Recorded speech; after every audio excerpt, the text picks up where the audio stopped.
ito guys, oh, yan naman yung pangatlong nanganak. Dito siya nag-anak, yung nandito. Nagpisa na rin yung mga egg niya. Ayun sila. Yung kahapon, binidyo ko, iba lang din yun na pamilya. Ito rin, iba rin to. Yan o. Marami nang nagpipisa na. Tapos may mga itlog na naman kami. Yung iba, na nilagay namin sa incubator kasi yung na isang inahin pabaya. Iniiwan niya baka hindi mapisa, sayang. Para dumami yung mga sisiw natin. Ayun sila sa ilalim.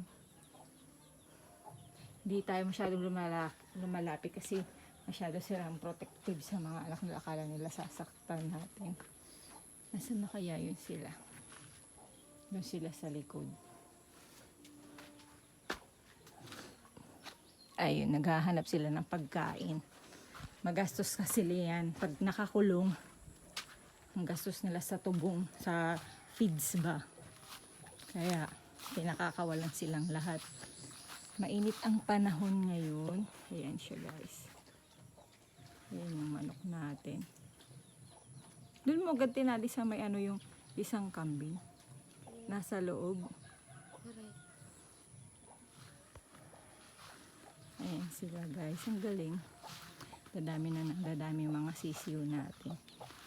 Yan ba yung mabait? Kiyan? Oo, dirito na siya po. Nalukso na ito nga natok-tok. Sa'yo. Eh, gano'n pa rin yun. Hindi mo ko Yan, siya tok-tok. Iba lang yung nasa taas at iba lang yung isa pa. Yung isa pa, yung una, medyo malaki na yung mga sisiw niya. Kasi na siya po. Ayan. Dito na siya po. Maganda yung panahon. Minsan umuulan dito biglaan eh. Pero maganda nga umuulan ngayon kasi ang init ng panahon. Tapos yung mga namamatay na yung mga damo-damo. Kaya ngayon hindi na kailangan magdilig. Tapos ito yung pool house namin. Unti-unti nang nasisira. Kaya hindi mo na kami nag-alaga ng 45 days. Kasi yung bahay delikado.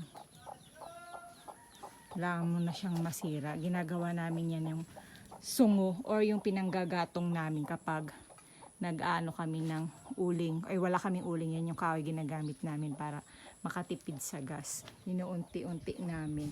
Tapos kapag ano na yan, okay na yan at meron ng budget paggawa, dito kami banda gagawa dito. Pahaba, hindi na ganyan. Yan. Okay, yun lamang po guys. Have a nice day. Babush!